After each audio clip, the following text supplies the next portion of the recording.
Martina. Hi, Sandra. How are you? Fine, thanks. It's a pleasure to be a part of this event. It's a pleasure for me too. So for everyone who's listening, I'm Martina Motta. I work at Politecnico di Milano as a researcher in fashion design, knitwear design, textile, and history of fashion. And today with Sandra Rech, we are hosting Bruna Machado, that he's a consumer behavior analyst. And hi, Bruna. Hello. Welcome. Hi, everyone. Hi. Very nice to meet you here today. So Bruna is a consumer behavior analyst and works with trend forecasting at shoe manufacturer Grandene. Is that the right way to pronounce it in Portuguese? Yeah, it's okay. Which holds the brands Melissa, Ipanema, Ryder. Many of you probably own a pair of flip-flops named Ipanema. These brands, among others. Bruna is talking to us from Porto Alegre in the south of Brazil. And with me having this conversation with her, I'm honored to have Professor Sandra Rech, that is a colleague, but also a dear friend, as she spent a year as a visiting professor here at Politecnico di Milano. Unfortunately, half of the year was spent by all of us locked in our home by the pandemic. But also during that hard time, I have to say we have successfully worked together and exchanged great ideas and methods. Sandra has been also a guest last year. So it's her second round of the 24 hours design conversations, but this time under the hat of the host together with me. Well, when she came here at Politecnico, Sandra brought her very theoretically grounded approach and put it together with our practice-based and hands-on way of managing the design methods and processes. And working together was very stimulating, but also a lot of fun.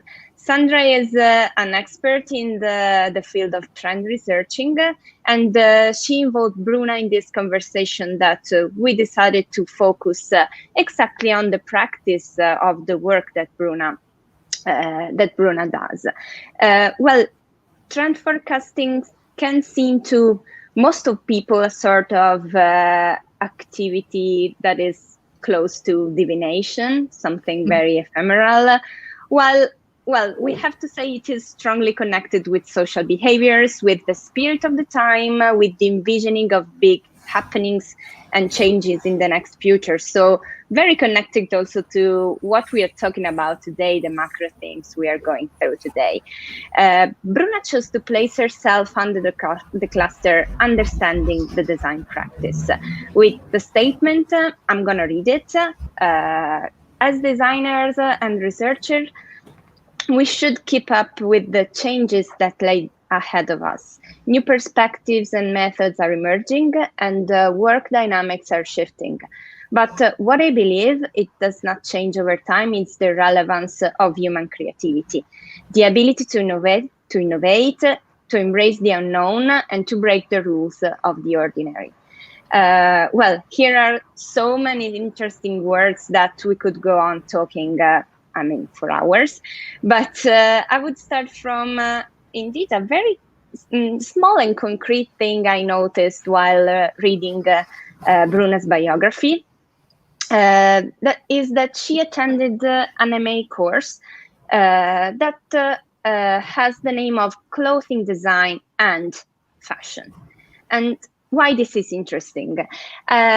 Because we are very used to talk about fashion design, but clothing and fashion are two very different things. Clothing was born as the object that responds to the primary need of human beings of covering and protect the body at the very beginning from the surrounding conditions, while fashion is a way of expressing ourselves through the object,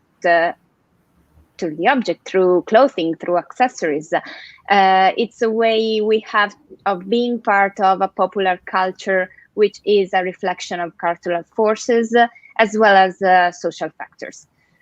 These forces are exactly what Bruna, as a designer, as a researcher, as a trend analyst, is studying and working on. So as a trend researcher, Bruna, you are the first to detect changes, to detect emerging perspectives. How do you manage this important task?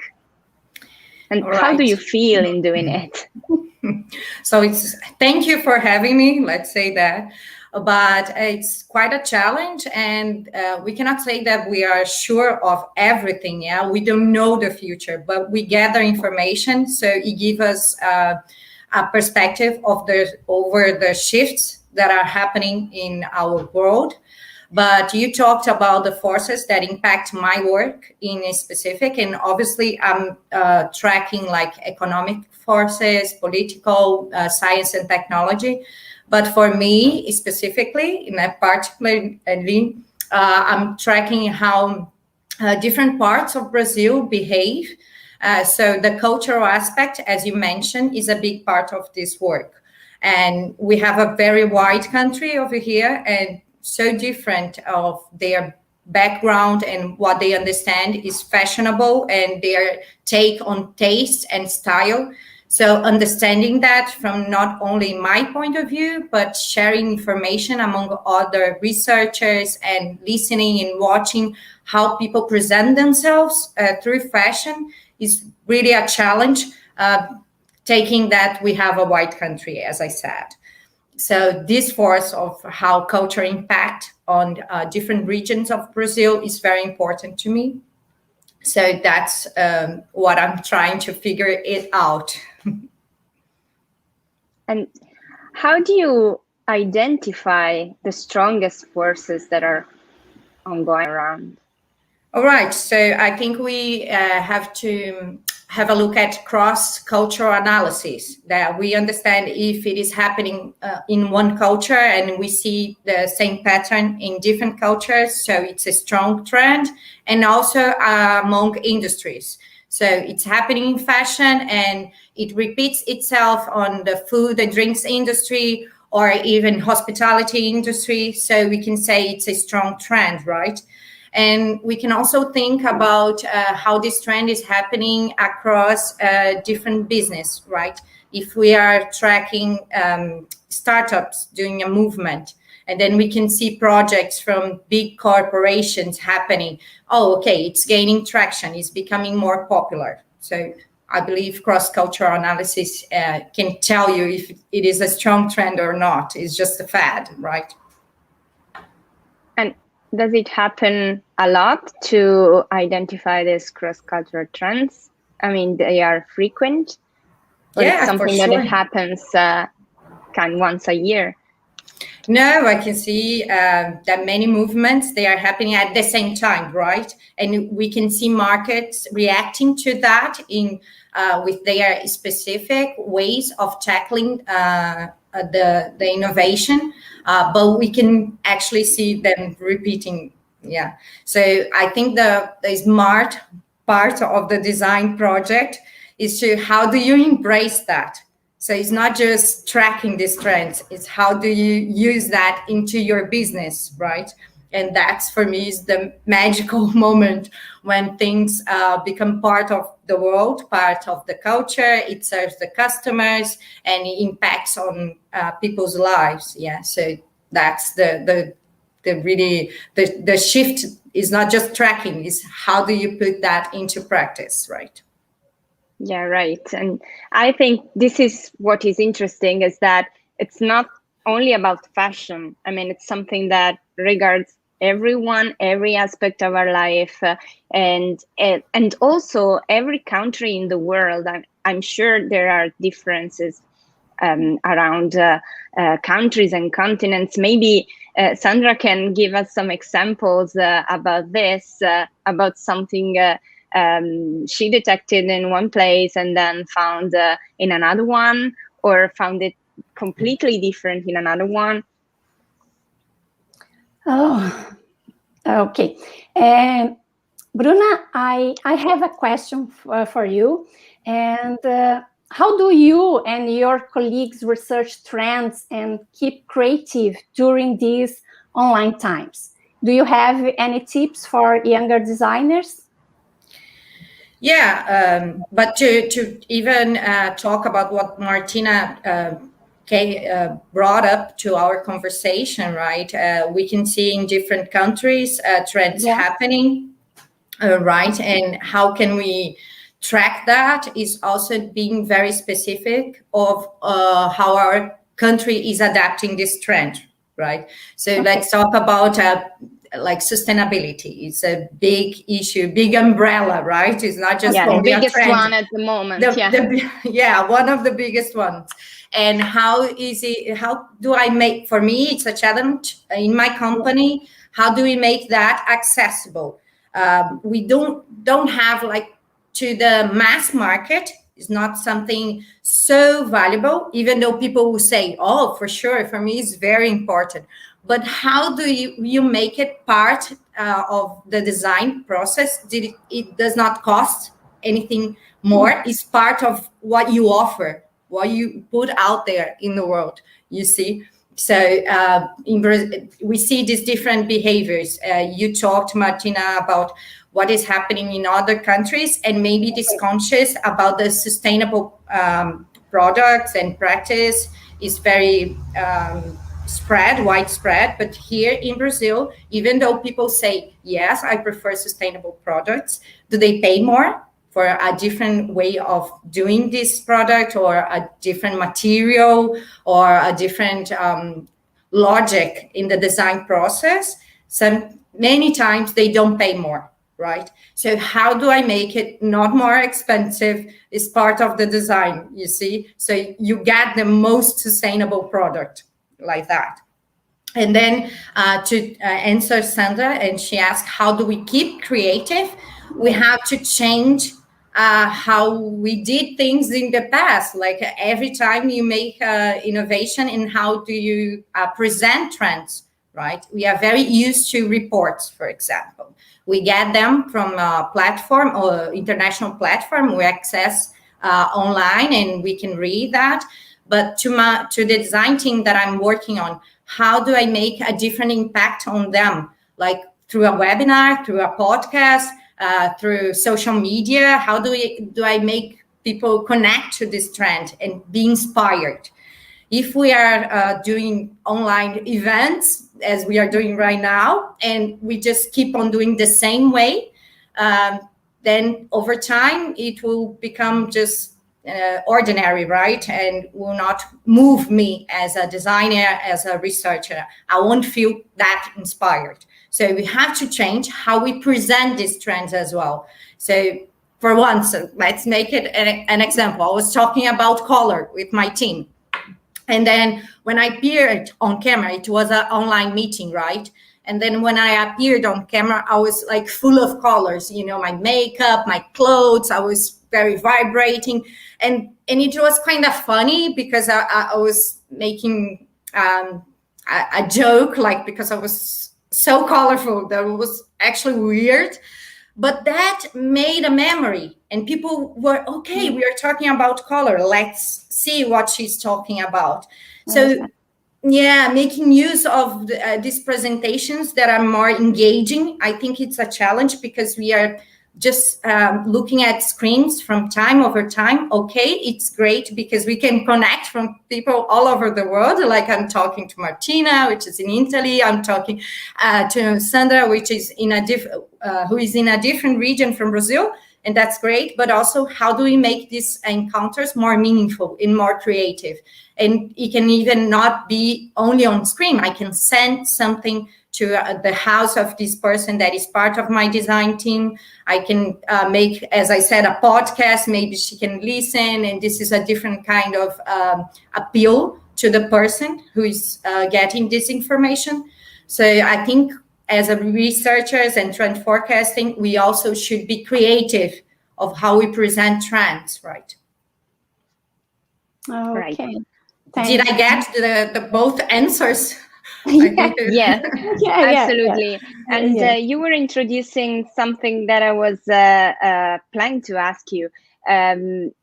When you were talking about going from the theory to practice. So I know Sandra is very expert, and I know the more theoretic part of trend forecasting and social behaviors, as I learned from her.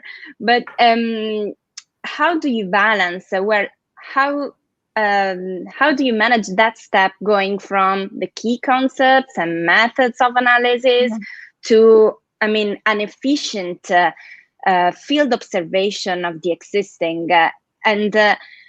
Together with the observation, how do you manage to understand what is happening? So great. This is there is a gap, right? When we talk in theory and what we are doing in the academies, right? And then when you come to a business environment, things are faster. So you have to adapt. But what I learned in my MA completely changed my view, my take on trend forecasting. And then what I do, I adapt.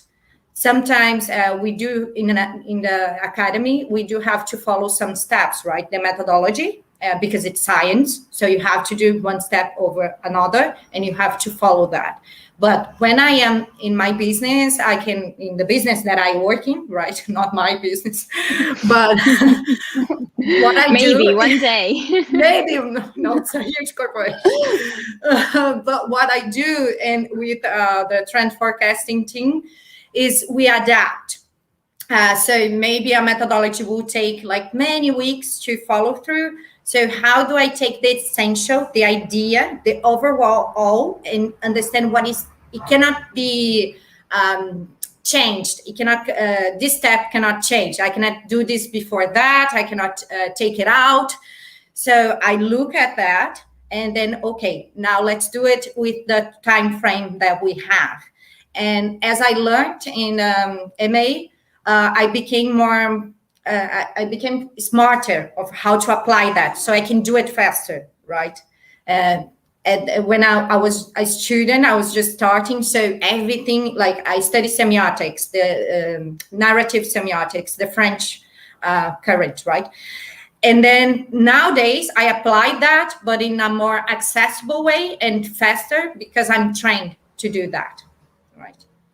So I think it's adapting this methodology to the reality that we have, but it's still, I believe it's so useful. It's not something, okay, it's just theory. It does not apply in the real world. No, it does. It does. It's the grounds where we create, right? It's the ground. It makes what we do relevant and I believe more accurate.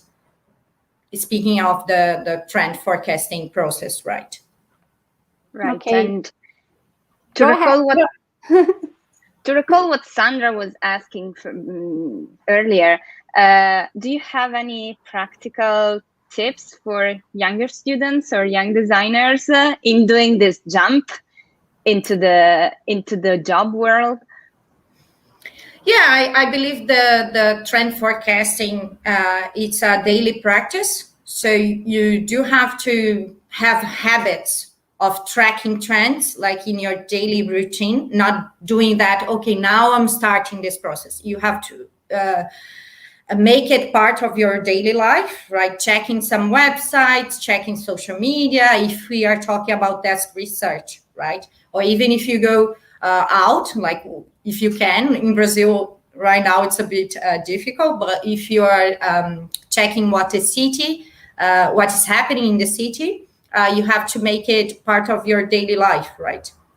And then I think it's not only about the habit, but it's also designing the framework that you are working. So as we do as the analysis corpus in academy, right? You have to do that for your project. So I'll check this platform. Let's say I'm talking about the WGSN. I'll check trend watching. I'll check I don't know, Premiere Vision. This is the platforms that I'm working with, and then I'll add influencer or even early adopters. So this and that, according to the brand that I'm working. And I can say that the result of this study is from this structure. So I'm not saying this is the truth. I'm saying what I saw from this from this information that I was tracking, it comes from these platforms or these people, the innovators that I'm following, right? And of course, that I'm giving you like a really summarized way of doing that. But if you have a framework, like do that in the beginning of your research, and then you can say the result is relating to this framework, right? Am I clear here? I'm trying to make sense in English and I'm struggling. It is clear. Do you envision new perspectives, new methods emerging in the way designers work? Yeah, for sure. And to talk about my practice, it's a challenge how we collaborate. Because we don't get together without purpose, especially online. If we have a meeting, we have to be very clear about who is in this meeting and what they have to add on this conversation. Because if we just brainstorm without any focus or any purpose, then it becomes like a really long meeting and it's not productive. So even if we are talking offline, right, in real world, we have to have purpose and we have to be very clear of how people participating in the process can collaborate regarding their background. So you came to this meeting to talk from your perspective, your expertise. And this is a challenge because we usually say, let's collaborate, but how we collaborate better, right? And I think this was a huge change in the design process where I work. And even when talking to, when making research for academic events, how we collaborate is different now. We have to be very on point and sharing information in a very precise way. Right. This topic of collaboration is re-emerging during this day, and I know it will be with us even in the next hours and conversations. Well, let's go to something that I find very inspiring in your statement. That is, you refer to human creativity as the ability to innovate, to embrace the unknown, and to break the rules of ordinary. And I would even add that human creativity is exactly the way we get to know the unknown and to give it shape and definition. Do you agree with this? Yeah, for sure. Yeah. And the fact that we need to be open to the unknown, right? Because it's not only looking at that through a creative lens, but it's also the ability, the behavior of being open to that. Not, oh, it's so weird, I don't understand. So it's actually when we don't understand things, it's uncomfortable, right? Having just felt like that, I don't know what's happening, and this is weird, this is not, I cannot understand, and then we become like closed to new things emerging. So yes, creativity is a way to understand the unknown and to embrace, but we need to be open to do that, right? Okay, Bruna, if you were going to design clothes for youth, where would you seek inspiration? Oh, that's a challenge. But think, let's say, I would fashion. Definitely games. I think understand the metaverse. I think it's key for this generation that we are discussing. So reinventing how we research is also important. Can we see changes in style and taste among metaverse? Yeah, what can we get from that? So my starting point will be checking these online spaces and see how people interact and how they, through skins, how they are presenting themselves, and can we get some inspiration from there to put in real life. Yeah, so this online and offline coming together, I think is very important for Gen Z or another generations. So I would start from there. Okay. How about you guys? How would you do it? Martina. Oh, I would personally, I'm into knitwear design and textiles, and I'm into manual things. So I would go with materials and knitting samples. That's the way we start.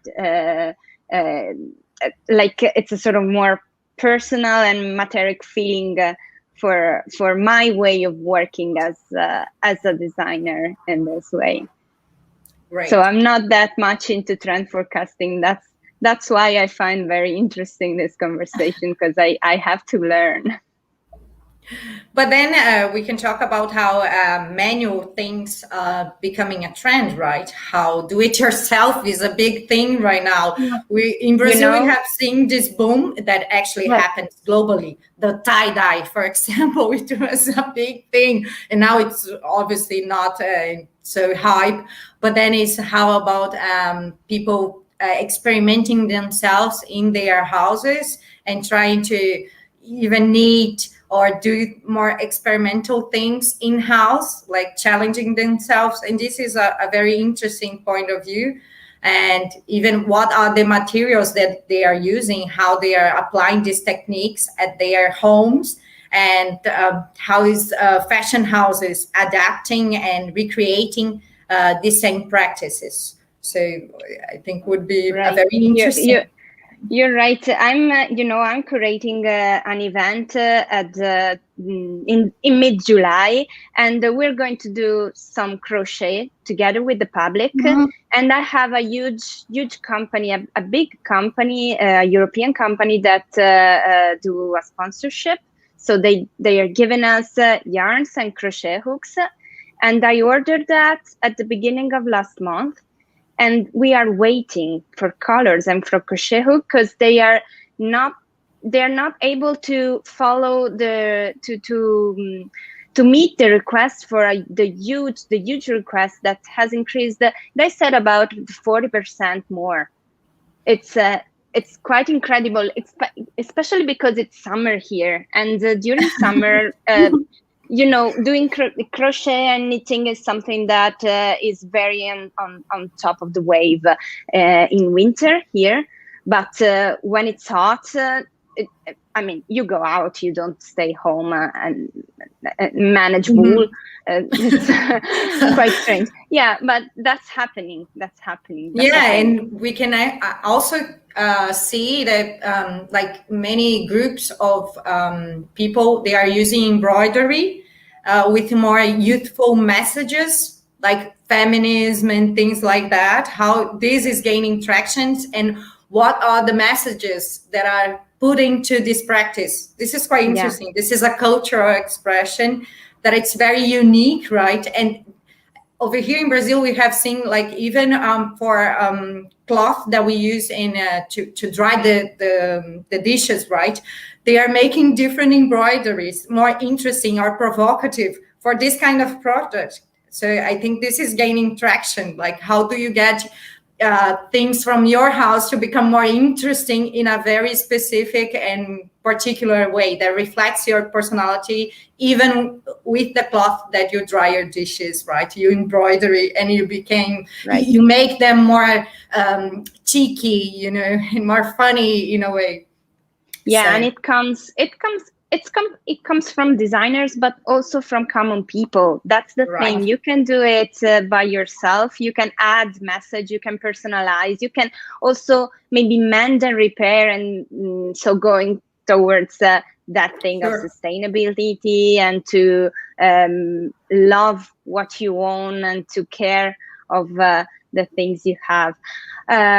Okay, so I think we are running out of time. So Bruna, thank you very much for this inspiring conversation. Thank you, Sandra, for being with me. And Bruna, it's always a pleasure to work together.